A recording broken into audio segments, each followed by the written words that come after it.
Good evening, guys. Robbie K coming at you again, and this time once again back for a final movie review after about a week and a half off. My theater didn't get a lot of the ones I thought we were going to get, and now we're going to get a plethora as potentially 11 films in essentially about a week and a half. Welcome to Robbie's Movie Reviews, and tonight, for our first of potentially 11, we're going to start off strong with a Marvel movie that looks interesting, looks different, and is hoping to bring a lot of fun to the mix for the holiday season. Yes, it is the new Spider-Man movie, Into the Spider-Verse, and with it comes a lot of crazy expectations. But before we get into that, let's go through the routine in case you're new to the film. First thing is, my friends, is that welcome, because I always do appreciate the patronage. Here's how it goes. We start with the trailer, jump into essentially the initial thoughts, and then give you the full-on detail review to let you know what I thought. It's a Robbie K movie review, and tonight, as we said, Into the Spider-Verse is the theme. Now, unlike most Marvel movies that have high production budget actors taking full screen with an epic soundtrack, Spider-Verse decides to go down a little bit of a funnier pathway in the terms of Sony Pictures taking their universe and applying it to comic book mode. Yes, welcome to essentially Into the Spider-Verse, where Miles Morales, aka potentially the new Spider-Man, gets bitten and joins the crew as he tries to figure out what in the world is going on. Unfortunately, due to a Positon collider that leads to essentially opening up the dimensional rifts, we get a bunch of other Spider-Mans, including popular Spider-Gwen, the original Spider-Man, Spider-Ham, Spider-Noir, and Penny Parker, aka the anime Spider-Girl. It's a bunch of people coming together for what looks to be hilarious and very uniquely art style that comes with this particular movie. Is it good? Is it not? Well, that's where I come in and try to give you my thoughts, at least. And when it comes to this movie, I absolutely have to say that they delivered in terms of being a unique Marvel movie. Many people will say that they're kind of a little burnt out on the superhero films, given that Disney's pumping out about 2 or 3 a year.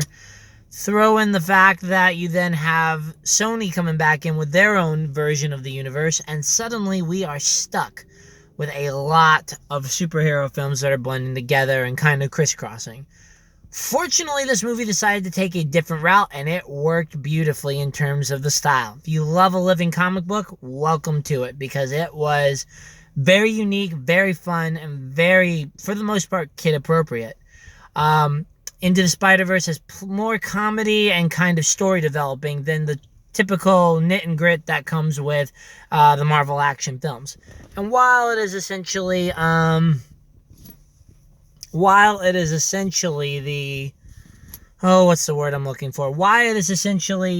the most action-packed of the bunch, it has definitely got a style of its own that works very well. I can say that there were a little bit of smudges that come in when it either as a potential effect to kind of give it that red comic book feel, or whether or not it was actually just bad editing because they wanted to try to get you to see the 3D showing of it. I'm not entirely sure. Those are small, finite details, but nevertheless, a very fun adventure awaits that's going to be a very family-friendly and definitely not your typical superhero movie. But that also could mean that you're not really looking forward to kind of the cartoonish antics and are looking instead for something a little more traditional. That means this movie's probably not going to be for you. Nevertheless, I certainly enjoyed it, and while I can't say it was worth the wait, it wasn't the epic conclusion of some other series we've had, it's definitely a wonderful film to come see in the theater. So I'd recommend it. My scores for it in kind of animation, probably family, action, adventure, I'd say probably an 8.5, maybe a 9. Movie overall, I'm probably giving it about an 8. There are some things that the detailed review reveal. But until then, thank you very much for showing up. If you are ready to go after this quick and dirty review, please like, share, and let people know. However, if you're looking a little bit more for the details, then stick around, because we're going into phase 2. When it comes to this one, as we like to talk about, we start with likes over dislikes, just because I like to start on a positive foot. In regards to Spider-Man Into the Spider-Verse, again, the biggest thing that's awesome is its uniqueness. And that comes from its art style. If you love comic books and kind of abstract art and blending and kind of nodding to the men and women who made the comic books that we love, that pretty much that were used as a springboard, you've got it in this film. The animation is solid. The design is quirky and fun. The just combination of all these artistic styles into one component really bringing to life the animation feature, and is a huge nod. So if you're an entertainment guru and just love seeing the references and nostalgia, that's a whole bunch of likes I just talked about, and that you're bringing in art style, unique design, kind of tip of the heads, and paying honor to the ones that we need to remember, and certainly catching the vibe of what a Spider-Man feels like, which I guess is another plus. If you remember Spider-Man Homecoming, what a lot of Marvel fans loved was that he was like the Spider-Man we saw in the comic books. And with that, we're talking essentially about, kind of a loudmouth, quirky kid who loves to poke and jab, and boom, that's what we get. And this one, it still feels the same way, but just with a little twist to it. And the storytelling that comes with it really feels like we're getting some of the best writing we've seen in the comic book world in a very long time. Even though it has a lot of comedy elements to it, you know, something else is that Into the Spider-Verse has a little more heart and emotion behind it as well, in many forms and phrases that either you'll get and love, get and hate, or just get and enjoy. Regardless, it's a very, very powerfully balanced movie in terms of storytelling and comedy, with enough flair to kind of bring in and give it its own unique, again, combat system, which I really enjoyed in those parts. I guess in regards to it, I gotta say that the voice acting was top notch, really added an element to the character. The writing, not only in terms of story, but dialogue, I think did very well in terms of its justice. The emotional parts had like very heartfelt, very thought out dialogue that was real without being too preachy. But then when you have to look at the personalities of everyone and kind of how they're dealing with their own issues, works very well with it too. So again, another example of that writing can actually be there and be awesome if you take the time. As I said, there's a lot of fast-paced energy. There's a couple of slow parts, but we'll get to the dislikes for me in a minute. And it's got its own certain flair that, again, I think is going to appeal to many of the comic book geek fan base, while the more Marvel Cinematic Universe people may not quite enjoy it as much of that. So fair warning there, is that it's a little skewed towards the super geeks and the geeks and the ones who really enjoy the comic book realm, especially the end credit scene. You got to be ready for it, because I'm not going to lie, it wasn't my favorite end credit scene. Again, a paying homage to where it needs to go, but definitely nothing that was, I can say, contributional to it. Now, in regards to that, that's where most of my likes are. Can't forget, though, love the musical score. The gentleman who took care of this soundtrack picked a number of fantastic songs that captured the energy and heart of the city. Enough symphony work to really bring out the emotional moments. And I think just a fantastic musical track list that's going to not only cover generations, but really represent things well.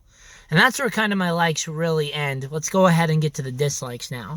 Now, the first thing is that this isn't like your normal one, and that's good. But there's two things that may be a little limiting for the general audience. First thing is that you got to be ready for weird. Into the Spider-Verse is taking a bunch of weird concepts and kind of making a mockery of something that comic books love to do, which is interdimensional stuff.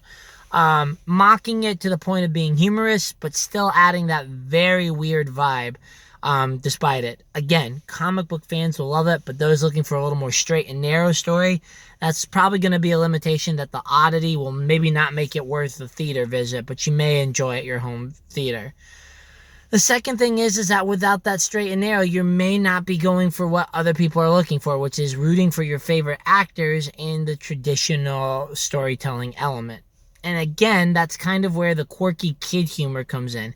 It works, but it's not going to be, again, for your traditional fan. Now, in regards to pacing, for the most part, the pacing's done very well. Enough elements to do story building and enough exciting parts to keep it going, but still a few things that were probably a little unneeded or a few jokes that ran a little slow. The good news is that these are few and far between and really not that bad. They're just a couple of limitations that if you're already kind of turned off by the odd story, this movie's probably going to feel long to you, though it's only about, not counting the end trailer, probably, let's see, 1 hour and about 45 minutes roughly. So, not a bad runtime, but again, it just depends on your interest. As I already mentioned before, while I did enjoy the art style, the blurred images and edges at a few things, I don't know if it was an artistic choice in which they're trying to maybe take your eye on something, focus away, hide nostalgia. Not sure what technique, but to me, it kind of looked a little more like 3D imaging that didn't quite make it through the phasing so that you could potentially go see the 3D element. And perhaps that movie was built very much like it. And I can say with all the visuals and the scooping and the stuff like that, perhaps then I would say that this one would be worth a shot in 3D just because of the heavy focus on it. I guess my other thing that I was really not super dislike, but still a dislike, is I'm all about kind of putting and integrating villains into the Marvel movies. Some of them have done it super successfully, such as the first Iron Man. You got Captain America, Winter Soldier, Black Panther. Even though that's not my favorite of all, it's still well integrated. This one had one villain that was super in there, but some of the other ones had their potential and did their justice, and others were just kind of inclusive, I guess. I can say that there were a couple of them that, yeah, if you get the comic book references, you'll understand who they are, but for me, kind of looking at the complete picture, there were a few more nuances and developments that needed to be done, and perhaps there could have been a different medium to use to combat the various Spider-Mans and these certain villains that probably needed a little more elaboration, detail, and integration into it, at least for my sake. In regards to my least favorite thing, and my biggest dislike, it's not that this is bad. Again, I'm very, picky when it comes to this factor. You've heard my reviews. You know what I look for in this. The action. Now, this is where it's very tough to talk about, so please don't write me off. Here's where we're going with it. The action actually works very much for the theme of the movie. It's a family-oriented film. Doesn't necessarily have to be super violent and super kung fu, even though that's what I want. So I'm nodding to the point that it feels very well into it, and especially as the end game comes in, you're really starting to find its stride as it gets to where it needs to go in terms of what I feel a Spider-Man comic book does. And again, we've seen some darker stories where Spider-Man has really had to dig deep into it. However, in this film, I kind of felt that the two limitations that got me a little bit, number one, a very rapid camera work and design at some of the action parts. It's dynamic, it's fun, it gives it energy. But sometimes it takes away from the coordination of whether or not you're actually kicking butt and what is exactly going on in this fight. The second thing that comes with it too is I actually wanted a little more choreography and stunts into it with a better integration of everybody. And again, that started finding its stride at the end, but that's kind of where the pace felt off, is because they focused a little more on some of the other elements that I liked. The action scenes kind of suffered a little bit in those regards. Still nothing bad, nothing at all, but maybe not quite what they were looking for, what I was looking for in terms of the balance. But again, you're trying to appease a lot of people with this style, so I nod to their factor. Anyways, guys, I've rambled on long enough. I do apologize for it, but let's kind of finish this off. Into the Spider-Verse, despite my nuances and some dislikes, was a fantastic story. I'm not going to quite give it 100%, but I absolutely loved most of the elements to this. It's unique, it's fun, it's a twist that I think the series needed. Maybe it's very oddly timed and coming out at this point, given a lot of other stuff coming, but nevertheless, I did enjoy it. It's a comedy aspect with family really liking it. Get ready, because there are a few darker moments, but nothing that if they've seen another Avengers movie they can't handle. A very positive influence in a lot of components with some great messages thrown into it. Again, I encourage you definitely for the art style to come to the movies and enjoy it in the theater itself, but definitely check this one out when you can. 3D might be worth it so that the blurred edges maybe don't look so blurred and really give you the full dynamic, but you definitely don't have to if you don't want to. And overall, like I said, I don't necessarily think it's worth staying unless you're a super comic book geek, because it's not going to contribute much outside of some humor and some laughs. Nevertheless, guys, have a wonderful night. Thank you very much for sticking with me this long. Please share, like, help me make this better. And from there, I'll do my best to do it.